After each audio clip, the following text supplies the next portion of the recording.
السلام عليكم، بسم الله الرحمن الرحيم. النهاردة هنتكلم في موضوع ديني مهم جدا بخصوص سيدنا علي بن أبي طالب وعمرو ابن ود، أو عمرو ابن عبد ود. يعني عمرو ده بيطلقوا عليه الاسمين دول، وكان كافر. وقصة إن سيدنا علي قتله في غزوة الخندق، وإن عمرو بن ود كان وحش من وحوش الكفار، وان سيدنا علي الوحيد اللي قدر يتخلص منه ويقضي عليه ويقتله. فالقصة دي طبعا هل هي حقيقية ام غير حقيقية للغلو في سيدنا علي بن ابي طالب؟ طبعا كل الاحترام لسيدنا علي، وطبعا هو يعني يعتبر من العشرة المبشرين من بالجنة، لا شك في ذلك، وليه أفضال كتيرة في الإسلام. لكن دايما الشيعة بيألفوا قصص وروايات علشان يعملوا غلو فيه ويألهوه، وده يعتبر غلط، لأن بيديله يعني حق مش حقه هو نفسه، يعني ما يقبلش ان هو ياخده.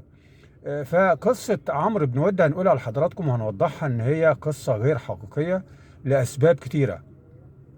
اولا، انت لو جيت تشوف سن عمرو بن ود، لان هم طبعا عمرو بن ود ده قالوا فيه مواصفات ان هو يعني فارس الفرسان، وان مفيش حد يقدر يقف قدامه، يعني وحش من وحوش الارض. طبعا الكلام ده مش صحيح لسبب واحد، ان عمرو بن ود كان سنه في غزوة الخندق كان 80 سنة.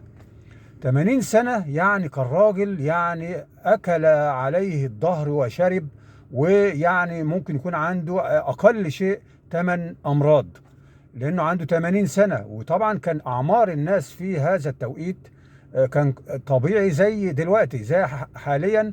يعني 80 سنة ده بتلاقيه راجل يعني يدوب بيقدر يمشي ويعتبر يعني منتهي. فدي اول نقطة، ان هو كان راجل عجوز. فازاي يبقى فيه القوة اللي قعدوا يوصفوها ويعملوها ويكبروا فيها وكلام من ده؟ تاني حاجة، اما تشوف سن سيدنا علي بن ابي طالب في هذه الغزوة، غزوة الخندق، اللي هي كانت يوم كانت في العام الخامس الهجري. يعني كان سيدنا علي بن ابي طالب كان سنه في هذا التوقيت 27 او 28 سنة فقط، يعني كان في عز الشباب. فشيء طبيعي ان انت اما تجيب شاب يعني يبارز واحد عجوز عنده 80 سنة، زي مثلا واحد شاب عنده 28 سنة بيتخانق مع رجل عجوز عنده 80 سنة في الشارع. هل في تكافؤ ما بين الاثنين من ناحية القوة؟ مش هتبقى طبيعية، وهتبقى في يعني اعتراض كبير ان شاب يعني يضرب رجل كبير عنده 80 سنة لسنه. فكان عمرو بن ود في هذه المعركة كان عنده 80 سنة، فما فيهوش القوة اللي وصفوها بيها بسبب السن. وكان السن في هذا التوقيت زي ما قلت لحضراتكم ان هو كان سن عادي طبيعي زي دلوقتي. يعني بدليل ان الرسول عليه الصلاة والسلام نفسه مات عنده 63 سنة، وكانت الاعمار كلها كده. يعني ما كانوش مثلا معمرين بيقعدوا مثلا بالألف سنة زي أيام نوح وكلام من ده، لا، كان ناس طبيعية خالص. يعني اللي كان عنده 80 سنة كان يعتبر منتهي، يا دوب بيقدر يمشي بالعافية. تاني حاجة، أما تشوف موضوع كان في غزوة الأحزاب، كان عاملين خندق حوالين المدينة علشان يمنعوا فرسان قريش أو الكفار إنها تعدي وتضرب المسلمين. فكانوا عاملين خندق. الخندق ده كان في متوسط العرض بتاعه 4 متر ونص تقريبا، والعمق حوالي 3 متر ونص تقريبا. ده المتوسط. وكان ده طبعا المسلمين بيبقوا واقفين في حالة حرب على ناحية من الخندق ناحية المدينة، بحيث ان اي فارس هيعدي بيرموه بالنبال والسهام وبيقضوا عليه. فقال لك ان في 3 4 اللي قدروا يعدوا من الكفار، منهم عمرو بن ود وعكرمة بن ابي جهل، وكان في 2 تانيين.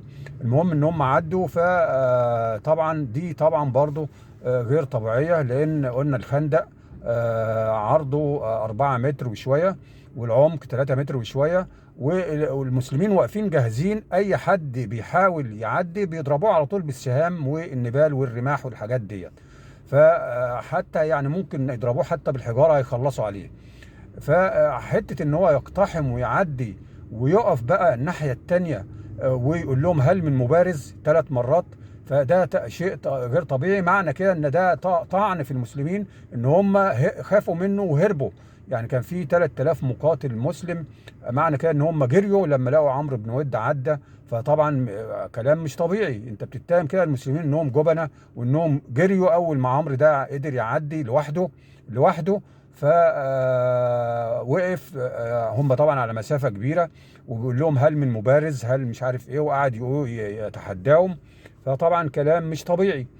وغير ان في نقطة تانية كمان، ان لما عمرو بن ود ده يعني طلب حد يبارزه وكده ويتحدى المسلمين، قال لك ان الوحيد اللي امله علشان يعني يبارزه وكده سيدنا علي بن ابو طالب.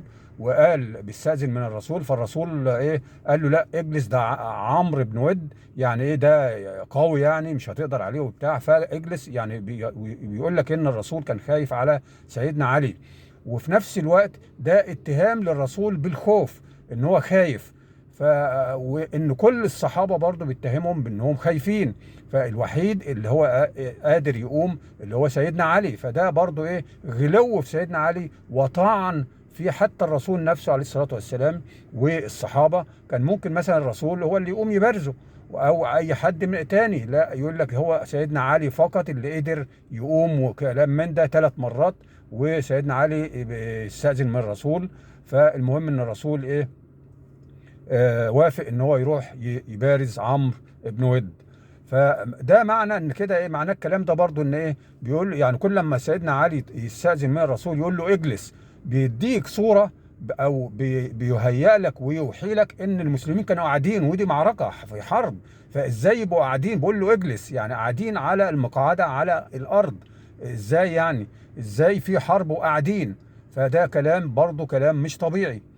فالمهم يعني لما سيدنا علي بن ابي طالب قام يبارز عمرو بن ود اللي هو عنده 80 سنه، فبيقول لك يعني ان هو عمرو بن ود راح جاي ضرب سيدنا علي بالسيف في الخوذه، فالخوذه رشقت. سيدنا علي منتهز الفرصه دي وراح ضربه، وراح مموته. قال لك ايه بقى؟ قال لك ان الرسول لما سمع تكبير سيدنا علي، لما سمع سيدنا علي بيكبر، فعرف ان علي بن ابي طالب قتل عمرو بن ود. معنى كده برضه بيوحي لك ان الرسول ما كانش شايف اصلا المبارزه. يعني بيقول لك لما سمع، هيقول لك بقى ده كان عامل غبار وعامل عفره، يعني كلام برضه مش طبيعي، لان برضه المسافه المفروض قصيره، لانهم واقفين على الخندق على طول. فكلام كله تضارب في بعضه. ولما ترجع تبحث عن اصل هذه الروايه هتجد انها السند بتاعها ضعيف ومشكوك فيها ومش طبيعيه، وبتتاخد من الشيعه علشان يعملوا غلو في سيدنا علي ويطعنوا في باقي الصحابه. هو الغرض كله الطعن في الصحابه والرسول نفسه عليه الصلاه والسلام. وارجعوا لهذا الامر وابحثوا، هتجدوا ان الكلام ده كلام مش مظبوط. والسلام عليكم ورحمة الله.